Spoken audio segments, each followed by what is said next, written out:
पे जैसे शिप पे जाते थे सेलिंग करने के लिए, तो पूरे जैसे 6-6, 7-7 दिन तक अंदर से शिप के साथ जा रहे हो अपन समंदर में ही। बड़ी एडवेंचर रहता है। हाँ, तो एडवेंचरस लाइफ क्योंकि मैं तो मुझे तो बहुत एक्साइट कर रहा है, सुन के ही बहुत अच्छा लग रहा है। नमस्कार दोस्तों, आज हमारे साथ हैं आकाश उपाध्याय जी, जो भारतीय तटरक्षक बल में पहले रहे हैं और अभी वर्तमान में तीसरी गवर्नमेंट सर्विस में हुए हैं। इनके बारे में जानते हैं। पहले तो आकाश उपाध्याय जी का बहुत बहुत स्वागत है जी। धन्यवाद सर, थैंक यू। इनके विषय में जाने, क्योंकि ये इनकी लाइफ बहुत इंटरेस्टिंग है। इनसे जो भी लोग मिलते हैं वो बताते हैं कि भाई तुमने पहले क्यों नहीं बताया। मुझे भी इनके बारे में ज्यादा जानकारी नहीं थी। अभी ये पीएससी की मेंस वगैरह लिख रहे थे तो उस समय इनके बारे में पता चला। एक्चुअल में सबसे पहले आपने कौन सी गवर्नमेंट नौकरी की तैयारी? एक्चुअली मैं क्या है 2015 में भारतीय तटरक्षक बल इंडियन कोस्ट गार्ड इसमें रहा था। 2015 में उसमें मैंने लगभग 10 महीने सर्विस की थी जी। तो इंडियन कोस्ट गार्ड से इनने अपनी जॉब शुरू की, जो कि बहुत अच्छी जॉब होती है, सैलरी भी काफी अच्छी होती है शायद उसमें। जी जी, वो सेंट्रल के अलाउंस रहते हैं सारे, उसमें सेंट्रल की सर्विस है जी। और वर्तमान में आपने कौन सी सर्विस है रिसेंटली ज्वाइन करी? रिसेंटली में मध्य प्रदेश पटवारी के पद पर मेरा चयन हुआ है। अच्छा। जिसमें मेरा जो वेटिंग थी उसमें क्लियर हुई थी। अच्छा अच्छा। तो अभी इन्होंने पटवारी ज्वाइन किया। इस बीच में भी इन्होंने दूसरी सर्विस भी करी, उसके बारे में भी अपन आगे वीडियो में बात करेंगे। अच्छा, ऐसी तटरक्षक बल में ऐसी कौन सी चीजें थी जिसकी वजह से आपको लगा कि मुझे किसी स्टेट सर्विस में? आप स्टेट में बहुत काफी टाइम से काम कर रहे हैं, 5-6 साल से। नहीं, वो स्टेट में तो क्या है, मैं बाद में आया। एक्चुअली क्या है, मैं तटरक्षक बल से ऐसा नहीं कि डायरेक्टली स्टेट सर्विस में आया हूँ। हाँ, मैं तटरक्षक बल से रिजाइन करके आ गया। उसके बाद मैं घर पे रहा 1.5 साल। मतलब आपने जॉब छोड़ दी, कोई नौकरी नहीं थी? और जी, मैं बिना किसी नौकरी के जॉब छोड़ दी थी। अच्छा। उसके बाद 1.5 साल घर पे रहा। फिर कुछ परिस्थितियां ऐसी आ गई कि मैं तुरंत से मध्य प्रदेश पुलिस में आरक्षक के पद पर ज्वाइन किया। अच्छा अच्छा। और फिर उसमें मेरी काफी लंबी सर्विस रही, लगभग 6 साल होने को आए। अच्छा। और 6 साल के बाद अब मैं आरक्षक के पद से कार्य मुक्त होकर के अभी पटवारी के पद पर ज्वाइन किया है। मतलब एक कोई गवर्नमेंट जॉब व्यक्ति की लग जाती है, उसके बाद उस जॉब को बिना किसी दूसरी जॉब लगने से पहले छोड़ सकते हैं, ऐसा पॉसिबल है? मुझे तो पहली बार सुन रहा हूँ मैं तो, देखो बड़ा नहीं, वो सिचुएशन तो बड़ी अजीब रहती है, क्योंकि गवर्नमेंट जॉब ऊपर से अपन जिस चंबल क्षेत्र से वहां पे गवर्नमेंट जॉब को छोड़ना मतलब बहुत क्रिटिकल कंडीशन है। क्योंकि ऐसी जगह पर जॉब छोड़ने के बाद है ना, वो सामने समाज को फेस करने बड़ी समस्या आती है। तो ऐसी समस्याएं आपने भी फेस करी होंगी कि लोग बोलते होंगे कि भाई नौकरी छोड़ दी, गवर्नमेंट नौकरी छोड़ दी? मतलब स्थिति ये थी कि मेरा आरक्षक के पद पे आना ही इसी वजह से हुआ। अच्छा, मजबूरी हो गई कि मैंने नौकरी छोड़ दी। तो मैं पूरी अपने 1.5 साल के बीच मतलब घर पे रहा। तो उस 1.5 साल में अपने गाँव में सिर्फ एक बार गया। अच्छा। और उसे एक बार जो झेला ना, उसके बाद मैं गाँव में तभी गया जब मुझे एक सरकारी नौकरी दूसरी मिल गई उसके बाद। मतलब ये भी चीज आप लोग भी शायद सुन रहे होंगे, कोई किसी की भी गवर्नमेंट जॉब लग जाती है, वो जॉब छोड़ नहीं सकता। या तो किसी की दूसरी जॉब लग जाए तो वो जॉब छोड़ देता है और दूसरी ज्वाइन कर लेता है। इन्होंने काफी अच्छी जॉब, मैंने आपकी प्रोफाइल पिक्चर्स वगैरह देखी हुई हैं, उसमें आप व्हाइट कलर की यूनिफॉर्म पहनते हैं, बढ़िया कैप वैप लगाते हैं। हाँ, वो स्काई ब्लू व्हाइट उसमें बहुत सारी हाँ, तो इस तरीके मतलब बड़ी फैसिनेटिंग लोग उसकी डालते रहते हैं। मुझे भी बड़ी जो इंडियन नेवी से रिलेटेड जो यूनिफॉर्म होती है वो काफी पसंद है। दरअसल उसमें अंदर की क्या चुनौतियां ऐसी रहती हैं जिसकी वजह से आपने रिजाइन कर दिया था? एक्चुअली क्या है, हाँ, सिर्फ चुनौती की वजह से रिजाइन करने का नहीं रहता है। अच्छा अच्छा। हाँ, क्योंकि सर्विस कोई अपने आप में खराब होती नहीं है। बिल्कुल सही बात है। बस आपका पैशन क्या है, आपको ऐसा क्या है, मतलब इस चीज पर डिपेंड करता है कि आप क्या करना चाह रहे हो। मतलब मेरे को ऐसा लग रहा था, मैंने कहा यार मैं मतलब स्टेट में जाकर के या कोई पीएससी ऐसा एग्जाम कर सकता हूँ, मतलब ऐसा लगता था मेरे को। तो मैंने कहा ठीक है। मतलब ये बहुत इंपॉर्टेंट बात इनने कही है कि एक्चुअल में स्टार्टिंग में अपन को पता नहीं होता कि अपन चाहते क्या है, और किसी भी सर्विस को ज्वाइन कर लेते हैं, फिर पता चलता है कि अपन इसके लिए नहीं बने, अपन दूसरी किसी फील्ड के लिए हैं। नहीं, ऐसा तो नहीं कह सकते, क्योंकि किसी को भी नहीं पता अपन किसके लिए बने हैं। बिल्कुल। क्योंकि चुनौतियां सामने आती हैं और अपन उससे पार पा ही लेते हैं। हाँ। अगर अपन स्टार्टिंग में ऐसे सपोज करो ट्रेनिंग छोड़ देते हैं, हाँ, तो अपन बोल सकते हैं कि अपन उसके लिए नहीं बने हैं। अच्छा अच्छा। हाँ, मैंने क्या लगा, पूरी ट्रेनिंग कंप्लीट की, बेसिक कंप्लीट की, उसके बाद सिर्फ ट्रेनिंग कंप्लीट की, प्रोफेशनल ट्रेनिंग एकदम लास्ट में जाके छोड़ा था मैंने। अभी भी आपने जैसे पीएससी का मेंस लिखा तो वो भी काफी किस तरीके का गया, कैसा हाँ, रहा? पीएससी के मेंस के बारे में तो क्या है, थोड़ा सा उतने अच्छे से समय नहीं मिल सका, तो अपन एवरेज ही बोल सकते हैं। हाँ, इस तरीके से पीएससी तो इतनी अनसर्टेन है। हाँ, मतलब सिविल सर्विस जब तक सिलेक्ट ना हो तब तक पता ही नहीं रहता कि मेरा हो सकता है कि नहीं हो सकता है जी। दूसरी मैं आपसे ये पूछूंगा कि जैसे पुलिस में आप ज्वाइन कर लिए, तो पुलिस में ऐसी क्या अच्छाइयाँ आपको नजर आई, कैसी समस्याएं आपको रही? क्या, पुलिस जॉब ना होती हुई पहली बात तो सर्विस है, सेवा है। हाँ, मोस्ट इम्पोर्टेंट पॉइंट। हर अपन जॉब्स उसको जॉब के तौर पे लेते हैं, तो जॉब बोलते ही 10 से 5 की फीलिंग आने लगती है। और पुलिस 10 से 5 की तो पहले दिन से ही नहीं रहती है। बिल्कुल। उसमें ऑन कॉल रहना पड़ता है हमेशा। आजकल तो क्या है, व्हाट्सएप पे ड्यूटी आने लगती है, तो जब भी एक व्हाट्सएप पे मैसेज आए अपने चेक ही करना रहता है तत्काल। एटलीस्ट, मोबाइल को छोड़ ही नहीं पाते हैं।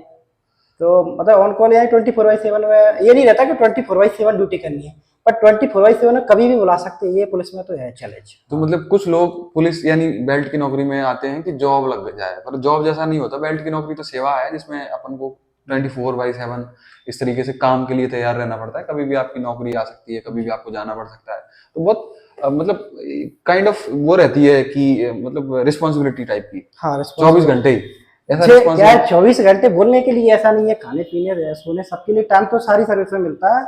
हाँ ये जरूर है कि बाकी नौकरियों की अपेक्षा पुलिस में बहुत कम मिलता है। अच्छा अच्छा। हाँ ये तो है, ऐसे नहीं बोल सकते कि पुलिस एकदम स्मूथली होती हो पुलिस की नौकरी, क्योंकि बाकी सारी जनता जब आराम कर रही होती है तब ड्यूटी कर रहे हैं अपन, सब छुट्टी मना रहे हैं अपन ड्यूटी कर रहे हैं। आज ही सपोज होली है, हाँ सब लोग होली सेलिब्रेट कर रहे हैं, पुलिस वाले बेचारे सब जगह चौराहे चौराहे पे खड़े हुए हैं, और उनकी होली दूसरे दिन जाके मनेगी। बिल्कुल बिल्कुल। तो अन्य विषय पे जैसे बात करना चाहूंगा, जैसे आपकी पुलिस और पटवारी की, जैसे अपन ने बात करी, पुलिस आपने छोड़ दी है अभी कुछ दिनों पहले, आप पटवारी ज्वाइन कर लिए हैं। हाँ तो पुलिस में जब आप रहते और पटवारी ज्वाइन किए तो उसमें क्या अंतर है जिसकी वजह से आपने ये रास्ता चूज करा? हाँ देखो, पुलिस और पटवारी की जॉब प्रोफाइल में नो डाउट हर आदमी थोड़ा सा तो ऐसा चाहता है कि आसानी की तरफ चली जाए। हाँ हाँ तो दो चीज़ रहती है, पहला तो क्या है, पुलिस विभाग से भी मैं प्रॉपर चैनल यानी कि जैसे परमिशन ली और कार्य मुक्त हुआ। हाँ तो ये कहीं ना कहीं अपने को पुलिस विभाग इस बात की परमिशन दे रहा है कि तुम जा सकते हो। हाँ हाँ उसके लिए वजह ये है कि हायर ग्रेड पे होनी चाहिए। हाँ तो जो अपन आरक्षक के पद पर भर्ती होती है तो 1900 ग्रेड पे भर्ती रहते हाँ। हैं, और ये पटवारी की ग्रेड पे स्टार्टिंग 2100 है। तो यानी कि पुलिस विभाग की सहमति से ही अपने को एनओसी मिलती है। और ऐसा नहीं है कि अपन पुलिस खराब है इसीलिए आए हैं, अपन सिर्फ इसलिए आए कि अपने को अगर वापस से भी पुलिस में कोई अच्छा पद मिल जाए तो फिर से चले जाएंगे अपन अच्छा, पुलिस में। मतलब ऐसा नहीं बेहतर अपने कोई ऑप्शन। पुलिस से वो नहीं है हाँ हाँ। कि बोले पुलिस नहीं करेंगे, अगर वापस से कोई सब इंस्पेक्टर डीएसपी दे दे अपन फिर से पुलिस में पहुंच जाएंगे। तो मतलब एक और जानकारी मैं ऐड करना चाहूंगा कि एक्चुअल में क्या है कि अपन लोग एक्सपीरियंस की यहाँ बात कर रहे हैं, पर बाहर के लोगों को ये अंदर की बातें पता नहीं होती। हम लोगों ने कोशिश करी है कि जो एक्चुअल प्रैक्टिकल नॉलेज है वो बाहर तक लोगों तक जाए। तो जैसे पुलिस कांस्टेबल की जो जॉब है वो लेवल 4 की जॉब है। लेवल 1 2 3 4 5 6 7 इस प्रकार से लेवल होते हैं, जैसे डीएसपी लेवल 12 ज्वाइन करता है उसी प्रकार लेवल 4 कांस्टेबल है, लेवल 5 पटवारी है। जैसे 1900 ग्रेड पे से 2100 ग्रेड पे जाते हैं तो आप लेवल 5 में चले जाते हो, तो बेहतर हो जाता है। ये लेवल 5 ये क्या पे स्केल का है? जी मतलब पे लेवल 5 पे लेवल 4 वैसे दोनों ही सी ग्रेड की है। नहीं, सी ग्रेड में तो इंस्पेक्टर भी आता है। हाँ वो वैसे इंस्पेक्टर की C जॉब भी आती है, लेकिन मैं तो लेवल 4 से मतलब लेवल मैं 5 पे क्या चला वो, गया। अगर जो देखने वाले वो शायद हो सकता है लिवरपूल में उसकी तरीके से। नहीं अच्छा हाँ, वो एक पे लेवल 5 है, पे लेवल लेवल 5 है जो 1 2 3 4 5 6 7 8 9 10 इस प्रकार से डीएसपी लेवल 12 पे ज्वाइन करता है, सब इंस्पेक्टर लेवल 9 पे आता है। ये क्या 7th पे कमीशन के पे लेवल में पे लेवल 5 पे नहीं तो कोई कांस्टेबल को डी ग्रेड का समझे, डी में नहीं है, कांस्टेबल से लेके इंस्पेक्टर तक मतलब टीआई रैंक की जो रैंक होती है वो सारे सी ग्रेड में होते हैं। वो क्या है ऐसा रैंक ही है उसके तौर पे। जैसे पटवारी का क्या है, राजस्व का सबसे छोटा पद है। हाँ और परंतु कांस्टेबल, बस उसकी ग्रेड पे 2100 है। हाँ कांस्टेबल पुलिस का सबसे छोटा पद है। हाँ और वैसे कहा जाए तो पटवारी मेरे हिसाब से अभी तो इतना ज्यादा जानकारी है नहीं, पर ऑन कॉल तो पटवारी भी रहता होगा, क्योंकि उसमें भी कुछ चीजें ऐसी हैं कि जिसमें जाना ही रहता है। सपोज अगर कहीं पे कोई सुसाइड जैसे हो जाता है मर्ग तो कायम हो पंचनामा, गया, हाँ, जिसको मर्ग बोलते हैं पुलिस की भाषा में, अगर मर्ग हो गया तो वहाँ नायब तहसीलदार को, पटवारी को, इन तो लोगों वो को भी भी जाना पड़ता पंचनामा के तौर पे जाना ही पड़ेगा। अगर वहाँ भी कुछ आगजनी हो जाती है, कहीं पर भी ओलावृष्टि हो जाती है तो पटवारी को भी फील्ड में रहना पड़ता है। पर अगर पुलिस के हिसाब से देखें तो मतलब काफी कुछ रिलैक्स है उसमें, है। पुलिस की अपेक्षा मतलब बेहतर है, पुलिस की अपेक्षा आराम बहुत है। आराम बहुत। हाँ, पर ऐसे सोचा जाए कि बहुत ज्यादा आराम है तो उस तरीके से नहीं है। वो भी जॉब नहीं, उसको भी सर्विस के तौर पे ही ले सकते हैं। हाँ वो भी प्रशासनिक पद है। हाँ ये पुलिस प्रशासन है, वो मतलब राजस्व प्रशासन है। थोड़ी सी चुनौतियां कम है, बाकी तो और जैसे आप अपन जैसे युवाओं का मकसद रहता है कि किस नौकरी में अपन बेहतर अपनी लाइफ कर सकते हैं इन विद रिस्पेक्ट टू जैसे फैमिली लाइफ या अपन तैयारी की बात करें तो इसमें भी अपन। हाँ देखो, फैमिली लाइफ के पॉइंट ऑफ व्यू पे देखा जाए तो पटवारी में थोड़ा समय ज्यादा है। हाँ उसे अपन फैमिली को समय ज्यादा दे सकते हैं, क्योंकि पटवारी की कोई ऐसा तो नहीं है कि नाइट ड्यूटी करने जा रहा हो। ये वो तो सबसे कभी important इमरजेंसी है। सिचुएशन हो तो हो सकता है। और नाइट ड्यूटी के अलावा जैसे त्योहार पे भी पटवारी आमतौर पे समय मिल ही जाता है घर के साथ में। और पुलिस तो क्या है, त्योहारों पे बंदोबस्त में ही रहेगी। और इसके अलावा भी जैसे मान लो घर परिवार में रिस्पॉन्सिबिलिटी ज्यादा है तो अपन को छुट्टी मिल जाती है, छुट्टी वाले त्योहार वाले दिन मिल जाते हैं। इस प्रकार के फायदे कुछ जो है वो सिविल जॉब में मिल जाते हैं। हाँ सिविल जॉब में थोड़ा सा मिल ही जाता है, क्योंकि अपने को जैसे बेल्ट फोर्स में तो सुबह शाम एटलीस्ट गणना में तो जाना ही है। और तैयारी करने के अवसर पुलिस से बेहतर पटवारी में रहते हैं। ये क्या है, अभी अपन कह नहीं सकते हैं। कह नहीं सकते। हाँ, क्योंकि अभी अपन स्टार्टिंग फेज में है और हाँ। उसकी पटवारी की जो असली चुनौतियां वो अपने को नहीं पता नहीं है। पुलिस के बारे में अपन अच्छे से बता सकते हैं, क्योंकि 6 साल उसमें करके आए हैं। भाई पटवारी में भी ये सब बताने के काबिल पर 1-2 साल बाद हो पाएंगे, क्योंकि अभी तो ट्रेनिंग में, तो ट्रेनिंग फेज तो सबके ही अच्छे होते हैं। और इसके अलावा ऐसे कौन कौन से मुद्दे हैं जिसके विषय में आप बात करना चाहोगे, पुलिसिंग से रिलेटेड, आपकी प्रीवियस सर्विस से रिलेटेड? देखो, ये जो पुलिसिंग से रिलेटेड तो मेरे को एक चीज लगती है कि पुलिसिंग का कहीं ना कहीं फायदा मुझे पटवारी में भी होगा। अच्छा, एक्सपीरियंस आपको? हाँ, ऐसा है क्योंकि पुलिस जनता से जुड़ी हुई नौकरी है। हाँ। वो सेवा है। हाँ। तो जो पुलिस में जो जनता से जुड़ना है, हो सकता है पटवारी में बहुत काम आए, क्योंकि वहाँ डायरेक्ट किसानों से जुड़ना रहेगा। हाँ बिल्कुल बिल्कुल। हाँ, ये जरूर है कि पुलिस के लिए थोड़ा सा दायरा बड़ा रहता है, वहाँ क्रिमिनल से भी ट्रीटमेंट रहता है। मतलब उसमें अच्छे लोगों से लेके बेकार लोगों तक हाँ, पूरी हर तरीके का समाज रहता की है। हर सोसाइटी से आप मिल सकते समाज के हर तबके से पुलिस में मिलना रहता है, और पटवारियों का आमतौर पे मुख्य मेनली तो किसान ही है। हाँ हाँ। तो किसानों के साथ तो जुड़ना है, किसानों की समस्याएं, एक तरीके से हमारे ट्रेनिंग सेंटर है तो ये बोलते हैं पटवारी गांव का कलेक्टर होता है।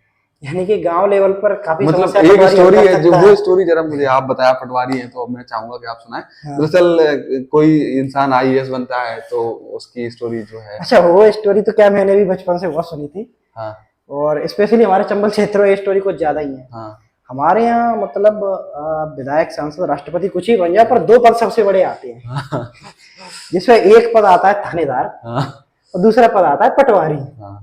और कहानी के तौर पे ये चलती है कि गांव के बुजुर्ग बैठे, एक कोई बताते हैं कि एसडीएम या आईएएस लेवल के और किसी का सेलेक्ट हुआ, तो अच्छी खासी उसका धूमधाम से बातचीत चल रही अरे थी। पार्टी बन रही थी अच्छी। हाँ। मतलब सब लोग भोज खा रहे थे। हाँ। तो उसमें सब लोग बैठ खाने के बाद 2 बुजुर्ग बैठ के बोले थे, यार ये थोड़ा और पढ़ लेता तो फिर पटवारी हो जाता।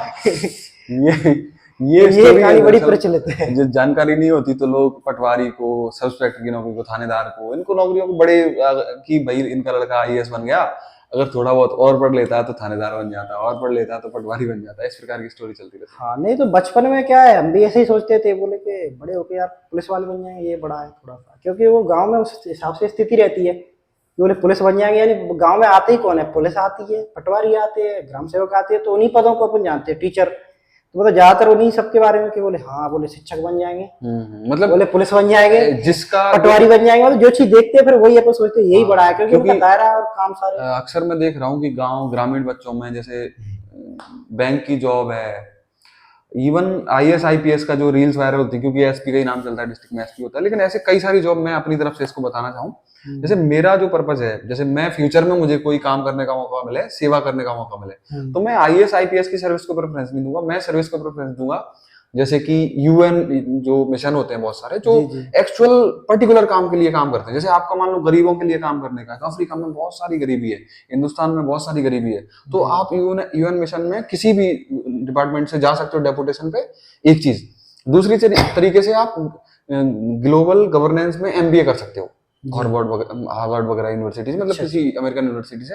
उसके बाद आप किसी कंसल्टिंग फर्म में काम कर सकते हो, या यूएन में डायरेक्ट इंटर्नशिप कर सकते हो, वो तुम्हें अपॉइंट कर सकते हैं, उसमें तुम्हें वो सहयोग भी करते हैं। इस प्रकार से आप स्पेसिफिक सेवा कर सकते हो। तो ये जो प्लेटफॉर्म है, ये गांव के बच्चों को नहीं पता होता। देखो, ऐसे तो बहुत सारे प्लेटफॉर्म है, इवन मैं खुद सुन रहा हूँ कि ये गवर्नेंस, ये जो आप डिप्लोमा के बारे, डिग्री के बारे, एमबीए के बारे में बता रहे हैं, ये मुझे खुद नहीं पता है। हो सकता है आगे चल के मैं भी ऐसे एक्सप्लोर मतलब मेरा पहले मैं जानता नहीं था, तो मेरी भी लाइफ में भी यूपीएससी की तैयारी करता था, सिविल पीएससी। नहीं तो भाई साहब भी तो अभी मेरे साथ में ही थे, हम दोनों पुलिस में ही थे, काफी टाइम दोनों ने आरक्षक के पद पर साथ साथ में ही नौकरी की है, और आप सीनियर हो। और आपके जो है ना, वो काफी अच्छा रहा है पढ़ाने का और पढ़ने का, दोनों ही इनको बड़ा शौक है। हाँ बिल्कुल, मुझे पढ़ने का बहुत शौक है। मैंने भी इनके तो फिक्शन नॉन फिक्शन किताबें हमें भी देखा करते थे। मतलब मैंने बुक्स भी बहुत सारी स्टोरी पढ़ी हुई है। अभी पीएससी 2021 वाला मेंस लिखने के बाद मैंने 8 महीने बहुत सारी किताब पढ़ी। जी जी। जिसमें से मुझे एक बेहतरीन जो किताबें लगी, उसके बारे में जब आप जिक्र कर रहे हैं बताऊं, मुझे महात्मा गांधी की बायोग्राफी। लोग महात्मा गांधी को नहीं समझ पाते, वो कुछ भी बोलते रहते हैं। दरअसल उनकी बायोग्राफी जो एक्चुअल इंग्लिश में उनके द्वारा ही लिखी गई है, वो बायोग्राफी बहुत मस्त। My experiment with truth. जी जी, काफी अच्छी बताया है। हाँ, सचिन की बायोग्राफी पढ़ी मैंने, मतलब वैसी। और कुछ फिक्शन किताबें भी हैं जो कल्पना से रिलेटेड होती हैं, कुछ डाउट क्लियर। जैसे रिसेंटली मैं लियो टॉल्स्टॉय को मतलब कोशिश कर रहा हूँ, उनको समझने की कोशिश कर रहा हूँ, क्योंकि ये बहुत बड़े लोग हैं और इनको दरअसल सोसाइटी में लोग नहीं जानते जी। तो वैसी चीजें। अच्छा, जैसे आप पहले इंडियन कोस्ट गार्ड में थे, तो कोस्ट गार्ड से पुलिस में आए तो कौन कौन से एक्सपीरियंस है जो आपको पुलिस में हेल्प करे, क्योंकि पुलिस में आप भले ही मेरे से जूनियर थे लेकिन आपकी जो अप्रोच पुलिसिंग की थी वो काफी बेहतर थी। तो क्या कोस्ट गार्ड में जब मैंने नौकरी की थी ना, तो वहाँ का जो शेड्यूल था, हालांकि वहाँ छुट्टी वगैरह तो वहाँ भी मिलती संडे को, पर फिर भी ऑन बोर्ड शिप पे, जैसे शिप पे जाते थे सेलिंग करने के लिए, तो पूरे जैसे 6-6, 7-7 दिन तक अंदर से शिप के साथ जा रहे हो अपन समंदर में ही। बड़ी एडवेंचर रहता है। हाँ, तो एडवेंचरस लाइफ मैं तो मुझे तो बहुत एक्साइट कर रहा है, सुन के बहुत अच्छा लग रहा है। और उसके बाद वापस आना। परंतु जब मैंने पुलिस ज्वाइन की तो मुझे ऐसा लगता है, अरे ये तो मैंने कहा सेंट्रल सर्विस जो फोर्स की है, मतलब आर्म फोर्स पे, जैसे शिप पे जाते थे सेलिंग करने के लिए, तो पूरे जैसे 6-6, 7-7 दिन तक अंदर से शिप के साथ जा रहे हो अपन समंदर में ही। बड़ी एडवेंचर रहता है। हाँ, तो एडवेंचरस लाइफ मैं तो मुझे तो बहुत एक्साइट कर रहा है, सुन के बहुत अच्छा लग रहा है। और उसके बाद वापस आना। परंतु जब मैंने पुलिस ज्वाइन की तो मुझे ऐसा लगता है, अरे ये तो मैंने कहा सेंट्रल सर्विस जो फोर्स की है, मतलब आर्म फोर्स जो भी है, आर्मी, नेवी, एयरफोर्स, ये कोस्ट गार्ड पूरा नेवी का ही वो पैटर्न है पूरा। तो मुझे लगता है कि यहाँ मतलब स्टेट में अपना के एक तो अपने लोग मिलते रहते हैं आए दिन, हर दूसरे दिन कोई भी घर परिवार के दोस्त यार ऐसे ही पता नौकरी करते हैं अपन यहाँ पे आसपास में। तो एक तो वो कहीं ना कहीं मेंटली थोड़ा सही लगता था, मैंने कहा यार ये आसपास में नौकरी चल रही है अपनी, अच्छा लगता है, मतलब अपने लोग मिलते रहते हैं। तो कोस्ट गार्ड के साथ ऐसा था कि अपन कहीं बाहर ही है तो पता चले 8-6 महीने बाद, 8 महीने बाद जब भी आ रहे तभी मतलब अपने घर वालों से, रिश्तेदारों से, मतलब क्या है, मनुष्य एक ह्यूमन नेचर रहता है कि बोले मिलते रहे अपने लोगों से। इस वजह तो से ये भले ही बड़ा अच्छा पॉइंट लगता था। नहीं तो सर्विस एकदम से सैलरी जस्ट आधी होगी यहाँ आते ही पुलिस में। तो ये भी था एक तो मेन पॉइंट उसका। दूसरा ये भी था कहीं ना कहीं ऐसे लगता मुझे कि हाँ यार वहाँ की अपेक्षा तो ये यहाँ पे जो वर्कलोड है वो शायद आधा ही हो, क्योंकि फौज में एक्सरसाइज चलती रहती है आए दिन। और अपने यहाँ तो पुलिस में जैसे ट्रेनिंग करने के बाद फिर तो ये पीटी परेड ये काफी कम हो जाती है, सिर्फ ड्यूटी चलती है, फिर सिर्फ इतना स्पेशल कुछ भी नहीं होता, मतलब इतना हार्ड वर्क नहीं होता, लेकिन पुलिस बहुत परेशान रहती है सेवा में, लोगों को संभालना, लोगों को सपोर्ट करना, बहुत सारे क्राइम्स जो होते हैं सोसाइटी में। बस थोड़ा सा क्या टाइम फिक्स नहीं है, ये सबसे बड़ी चैलेंज, बहुत बड़ा चैलेंज है। एक उम्र के बाद ज्यादा चैलेंज हो जाता है, लोग बीमार भी होने लगते हैं। बिल्कुल बिल्कुल। इवन डेटा भी बताता है कि हिंदुस्तान में जो पुलिस वालों की डेथ है वो इंडियन आर्मी से, यानी जो आर्म फोर्सेस है उनसे भी ज्यादा होती है। आर्म फोर्स में क्या लाइफ फिक्स है, उसमें खाने पीना रहने शेड्यूल फिर भी है उसमें। अपने यहाँ का क्या शेड्यूल नहीं है कुछ भी, ऐसा बस ये सबसे बड़ी समस्या। एक दो पॉइंट आपने बोले थे, उस पॉइंट पे मैं बताना चाहूंगा कि जिस प्रकार आर्मी जो है वो हिंदुस्तान के अंदर रहती है, वो लड़ाई नहीं करती, जरूरत पड़ती तब जाती है। उसके अलावा जो अर्धसैनिक बल है, जैसे बीएसएफ है, आईटीबीपी है, उस प्रकार जो हमेशा बॉर्डर पे लगे रहते हैं, उसी प्रकार सेम कॉन्सेप्ट है, ये लोगों को पता नहीं रहता। जैसे नेवी है वो कभी भी मतलब पेट्रोलिंग वगैरह ये सब काम नहीं करती। नेवी भी पेट्रोलिंग करती है पर उतनी कोस्ट गार्ड असिस्ट करने के लिए रहता है, मेनली पेट्रोलिंग करने का काम है सिर्फ इंडियन कोस्ट गार्ड का। हाँ, अगर वार सिचुएशन बनती है तो वो नेवी टेक ओवर करती है। मतलब जिस प्रकार आर्मी का और बीएसएफ सैनिक बलों का रिलेशन है, उसी प्रकार इंडियन कोस्ट गार्ड का नेवी का रिलेशन है। हाँ, उसका एक और वजह है कि कोई यूएन का ऐसा क्लॉज है कि अपने जो आर्म फोर्स है उसकी कोई संख्या सीमा फिक्स है, उससे ऊपर संख्या नहीं रख सकते। तो उसकी वजह से और इंडियन कोस्ट गार्ड को मतलब कैसे उस पे सेकंड लाइन के तौर पे खड़ा किया गया। देखो मैं अब इसको भी मैं एक्सप्लेन करता हूँ, दरअसल ये भी मैंने पढ़ा हुआ है। एक्चुअल में क्या होता है कि अपनी जो पॉपुलेशन होती है, अपना जो कंट्री होती है, उसमें जो एक्चुअल वॉर वाले फोर्स होते हैं ना, जैसे एयर फोर्स है, आर्मी है, नेवी, तीनों फोर्स है, तो इनकी कुछ लिमिटेशन रहती है, जिस लिमिटेशन के अंदर में आपको फोर्स रखना होता है। लेकिन अपन लोग क्या करते हैं कि अपनी समझदारी के अकॉर्डिंग इनके सहयोगी बल रख लेते हैं, जैसे अरे ये भी मतलब वो रोल वही प्ले करते हैं, जैसे बीएसएफ पूरा आर्मी का रोल प्ले कर देती है, सेम ये इंडियन कोस्ट गार्ड भी लगभग वही चीज है, पर कुछ चीजों में अंतर रहता है। जैसे मतलब इनके पास वो वॉरशिप नहीं होते हैं, ऐसा रहता है, वो थोड़ी टेक्निकल। सर्विस में उतनी सुविधाएं नहीं होती जितनी नेवी में होती है। सर्विस में तो काफी सुविधाएं हैं। अगर मैं बोलूँ आर्मी, नेवी, एयर फोर्स के बाद अगर कोई सबसे एलिट फोर्स है तो इंडियन कोस्ट गार्ड है। अच्छा, उसको वही कैंटीन फैसिलिटी है जो आर्मी, नेवी, एयर फोर्स को है, वही मेडिकल फैसिलिटी है, एमएच जो रहते हैं मिलिट्री हॉस्पिटल, वो उस मतलब बाकी किसी को नहीं है इंडियन कोस्ट गार्ड के अलावा। अच्छा, ये बीएसएफ, सीआरपीएफ, ये सब किसी को नहीं। अच्छा, पेंशन वगैरह का सिस्टम? पेंशन एनपीएस है। तो देखो ये वही ये सुविधाएं वो एक्सट्रीम जगह में काम करने की वजह से वो सुविधाएं हैं, पर ये पेंशन पे इसका जो वो है ना, वो क्या बोलते हैं, मिनिस्ट्री ऑफ होम, गृह मंत्रालय से है, तो इस वजह से इसको वो एनपीएस वाली सुविधा, मतलब ये मिनिस्ट्री ऑफ होम में आती है, वो मिनिस्ट्री ऑफ डिफेंस में आते हैं अर्धसैनिक बल, इस वजह से थोड़े से मिलिट्री फोर्स आते हैं मिनिस्ट्री ऑफ डिफेंस में। उसमें सिर्फ 3 ही है, आर्मी, नेवी, और बाकी के सारे आते हैं मिनिस्ट्री ऑफ होम में। और इसका कोस्ट गार्ड का क्या आधा चीज है मिनिस्ट्री ऑफ डिफेंस की है, आधी चीज है मिनिस्ट्री ऑफ होम की। अच्छा, मतलब जैसे जो डिफेंस से जो आप वेपन, इसका क्या है, ये फ्यूल बहुत यूज करता है, तो फ्यूल क्या मिनिस्ट्री होम से नहीं छाता, ऐसा मतलब जितना मैंने समझा है। हाँ, मतलब उतनी अपॉर्चुनिटी नहीं रहती उतना। काफी पुराने टाइम से हिसाब से बता दे रहा हूँ ये जो फ्यूल है जो शिप के अंदर जो लगता है वो इतना ज्यादा रहता है, तो उसकी वजह से वो मिनिस्ट्री ऑफ डिफेंस के अंडर है वो मतलब एक्चुअल में क्या होता है कि जो वो अपनी दोनों की पता नहीं, अपनी जो एक्चुअल आर्म्ड फोर्सेस हैं, जिनको Indian army, navy, air force, इनको आर्म्ड फोर्सेस बोलते हैं, और पैरामिलिट्री बोलते हैं जो सहयोगी बल होते हैं उनको। एक्चुअल में जो अपनी आर्मी के पास, जो नेवी के पास, जो एयर फोर्स के पास जो रिसोर्सेस हैं वो बहुत पर्याप्त मात्रा में रहते हैं, उनको गवर्नमेंट बहुत सपोर्ट करती है। तो इसलिए ये जो इनकी सर्विस है, इंडियन कोस्ट गार्ड है, वो इंपॉर्टेंट जगह काम कर रही है। तो इसके कुछ इंपॉर्टेंट चीजें हैं वो उसके डिफेंस मिनिस्ट्री सपोर्ट करती है, और जो कुछ चीजें हैं वो पता है जिसकी वजह से इसको पैरामिलिट्री टाइप से बनाया गया है, तो वो मिनिस्ट्री ऑफ होम के अंदर है। हाँ ये बहुत इंपॉर्टेंट चीज है, क्योंकि रिसोर्स के दम पे ही अपन काम करते हैं। अक्सर आपकी, जैसे आपने फैसिलिटी के बारे में बात करी, तो कहीं ना कहीं डिफेंस का सहयोग है, इसलिए आपकी फैसिलिटी बेहतर है। फैसिलिटी अब आप बोलेंगे डिफेंस जैसी फैसिलिटी अपनी स्टेट फोर्स बिल्कुल पुलिस को मिलती है, नहीं नहीं मिल सकती। इतना मतलब अपना रहने का भी अच्छा पैसा भी नहीं होता है स्टेट गवर्नमेंट के पास, तो कि वो अपनी सर्विस में अलाउंस भी अपने नहीं रहते कोई, वो जो कि सेंट्रल में काफी अच्छे अलाउंस रहते हैं।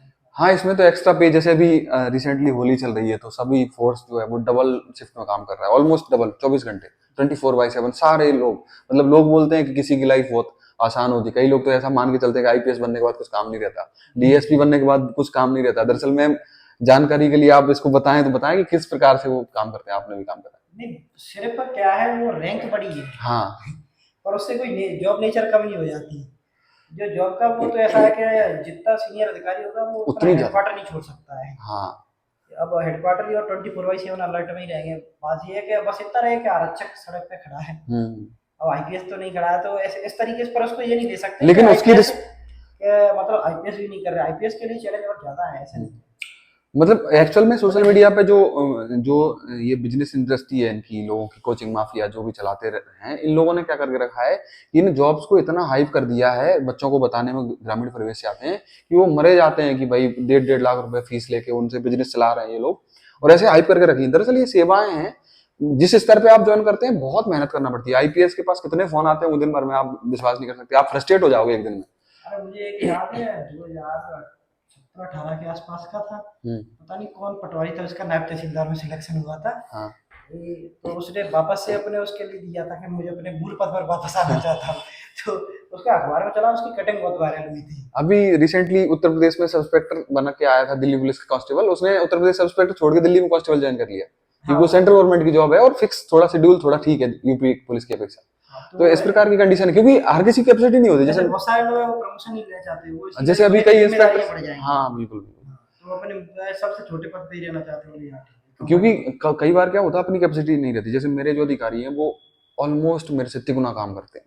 मुझे पहले ऐसी फीलिंग आती थी कि यार बहुत काम करना पड़ता है, बहुत काम करना पड़ता है, लेकिन मैं जब अपने एडिशनल डीसीपी रैंक के अधिकारी, डीसीपी रैंक के अधिकारी को देखता हूँ, तो वो उनकी लाइफ को मैंने जब अंदर से पास से देखा, तो मेरा जो सपना था कि मुझे कभी बनना है वो खत्म सा हो गया ऑलमोस्ट कि भाई नहीं बनना, क्योंकि मैं शायद उतनी मतलब रिस्पॉन्सिबिलिटी नहीं ले पाऊंगा अभी। एक्चुअली क्या है, काम के डर के मारे तो कुछ चीजें नहीं छोड़ सकते, काम तो खैर करना ही है। अब सिर्फ एक कर्मचारी में अपने को दूसरे के निर्देश जो भी अधिकारी है, सुपीरियर है, जो देंगे वो करना है, अपने को कुछ तरीके से करना है, और वहाँ पे थोड़ा सा मॉनिटरिंग का काम हो जाता है, तो काम तो करनी ही करनी है कहीं ना कहीं।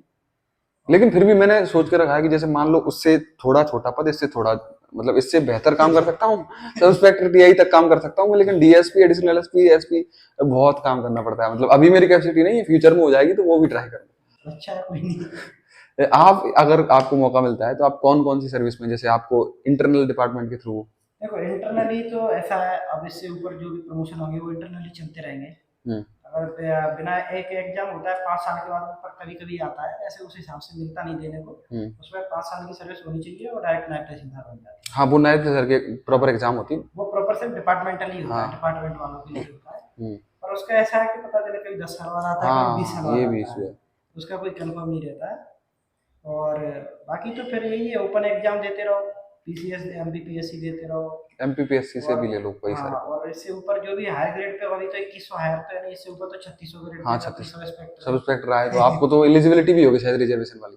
अब नहीं है, क्योंकि मेरी 6 साल से 2 महीने कम थी। अच्छा ये, और उसका शायद ऐसा भी होता है, इन सर्विस होना चाहिए, मतलब ऐसा भी है शायद, पर फिर भी जहाँ तक मेरा अंदाजा है वो इन सर्विस वाला है, मुझे भी जानता है के बाद नहीं है, वो इन सर्विस वाला उसी डिपार्टमेंट में होना चाहिए पुलिस में, तो वो अपने को वो फैसिलिटी नहीं मिलेगी। हाँ ठीक है, मतलब ठीक है आप, क्योंकि देखो आपने पुलिस की लाइफ 6 साल जी लिए पर्याप्त है। अब दूसरे भी बहुत सारी अपॉर्चुनिटी रहती है, जरूरी थोड़ी ना है कि पर एक्टिंग क्या, हम अपन जो भी छूटते रहेंगे तो फिर काम काम करेंगे। हाँ, नहीं नहीं, मैं तो ये बोल रहा हूँ कहीं ना कि कहीं मन लगा के काम भी तो करना लाइफ का है। एक्सपीरियंस है, जरूरी नहीं है कि एक डिपार्टमेंट में ही करो। आपने पुलिसिंग काफी कर ली तो हो सकता है पुलिस के अलावा आप हाँ, रेवेन्यू। पुलिस के हिसाब से भी चीजें ऐसा नहीं है कि मतलब हर चीज सेट, हर आदमी हर जगह के लिए नहीं बना है। हम्म। तो हो सकता है शायद यहाँ पे कुछ अच्छा कर ले। बिल्कुल बिल्कुल, मेरी शुभकामनाएं आपके साथ हैं और आपसे बातचीत करके अच्छा लगा। मैं समझ पा रहा हूँ कि बहुत सारे लोगों को बहुत सारी जानकारी जो है हमारे डिस्कशन से मिली होगी। जो भी क्वेरीज आप लोगों की रहती हैं, जो भी जिन लोगों के साथ आप चाहते हैं कि हम उनको बुलाएं और हम लोगों के टच में अगर वो आते हैं, हमारा कोई इमरजेंसी वाला सिस्टम नहीं है, हम तो केवल एक हेल्प के माध्यम से प्रैक्टिकल नॉलेज आप तक देने की कोशिश करते हैं। आप कमेंट करके हमें बता सकते हैं कि किस कौन कौन सी बातें आपको ठीक लगी, किस किस व्यक्ति को आप चाहते हैं कि हम इस प्लेटफॉर्म पर लेके आएं, और पर्टिकुलर व्यक्ति भी जो अगर जिसकी पोस्टिंग इंदौर में है, अगर वैसा व्यक्ति भी आपको पसंद है उसको भी हम आपके साथ रूबरू करवा सकते हैं।